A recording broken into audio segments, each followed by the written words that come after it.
Long ago, on the outskirts of a village, there stood a vast banyan tree in the middle of a cremation ground. Its enormous aerial roots spread in all directions, and among its thick branches lived hundreds and hundreds of crows. Their king was called Nilaparnu, which means the one with wings the color of deep blue. He was wise, respected, and beloved by all the crows under his care. Not far from that banyan tree, about 2 miles away, there was a rocky mountain cave, and inside that cave lived thousands of bats, led by their chief, Nisharaju, meaning king of the night, just as the moon rules the darkness. For a long time, the crows had lived peacefully on their banyan tree, but peace, as it often does, came to an abrupt end. You see, crows cannot see in the dark. Their eyes are useless once night falls. Owls, on the other hand, are exactly the opposite. They are blind during the day and can only see at night. This is why owls are called Nishakarous, creatures of the night, those who roam only under the cover of darkness. Between crows and owls, there exists a natural, ancient enmity, one that goes back to the very beginning. And to make matters worse, crows were considered a favorite meal by the owls. So every single night, the owls would swoop down from their cave, attack the crows sleeping defenselessly on the banyan tree, and kill them one by one. Not even the young chicks, who had not yet grown their wings, were spared, watching his subjects die. Helpless deaths night after night, King Nilaparnu was filled with deep grief. He called his ministers together and asked them, "What must we do? How do we stop this?" Some ministers stood up and said, "These owls are far too powerful for us. We cannot defeat them in battle. The wisest course is to abandon this tree and find a safer place to live." But then an elderly minister named Sabudi, whose name itself meant one of good wisdom, rose to speak. "My king," he said firmly, "no true warrior abandons his homeland out of fear. The owls may be powerful, but that does not mean we must run. A stronger enemy must be defeated not by force, but by strategy." Some of the younger, more frightened crows refused to listen. They insisted on leaving, but Sabudi had already formed a plan. A clever, patient, dangerous plan.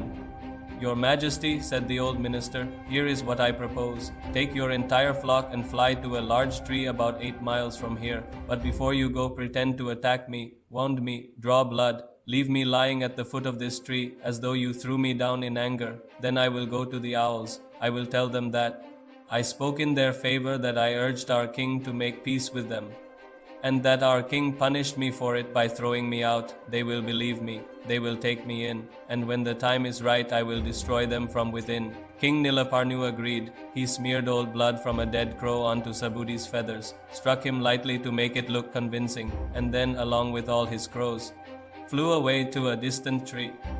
That night, when the owls flew to the banyan tree for their usual raid, they found it completely empty. Not a single crow, not even an egg, but lying at the foot of the tree, they found the old crow wounded, bleeding, barely moving. The owl king Nisharaju approached him and asked, "Who are you? What happened to you? Where have all the crows gone?" The old crow let out a long, sorrowful sigh and spoke. "O king of the night, I was once the minister of the crow kingdom. When your owls began attacking us, our king Nilaparnu swore to destroy every last one of you in revenge. I tried to stop him. I said we must not pick a fight with those stronger than us. We must respect the owls. But for speaking those words, for taking your side, my own king struck me down and threw me from this tree. He has left for the Himalayas with his entire flock." The owl king looked at the battered old crow and felt a wave of pity. "Come with us," he said gently. "Live in our cave, you will be safe with us." But some of the owls immediately objected. "My king, do not do this. This crow is our enemy by birth. Bringing him into our home is like inviting danger through the front door. Leave him where he is and let us move on." Nisharaju dismissed their concern. "What harm can one old, wounded crow possibly cause us?" he said. A few wiser owls, sensing danger they could not quite name, quietly flew away to a different cave. But the rest stayed, and they welcomed the old crow inside. The old crow was now living among his sworn enemies, and every single day while the owls slept blind and helpless in the darkness of the daylight, he quietly went to work. Little by little, day by day, he gathered dried twigs, small branches, and scraps of wood. He stacked them carefully outside the entrance of the cave building, a pile so slowly and casually that the unsuspecting owls never noticed a thing.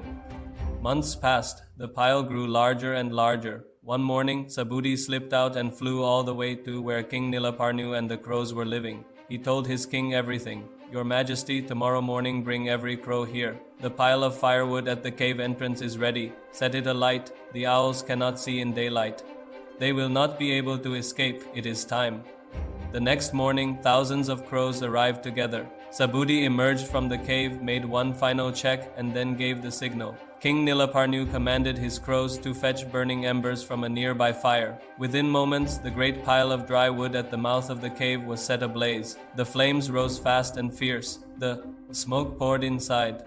The owls hanging upside down in the dark, blind to everything, could not find the entrance. They could not escape. Every single owl perished in the fire. And from that day forward, the crows returned to their beloved banyan tree, the same tree where they had always lived, and never again faced the terror of the owls. The old minister, Subhuti, was celebrated as the greatest hero the Crow Kingdom had ever known.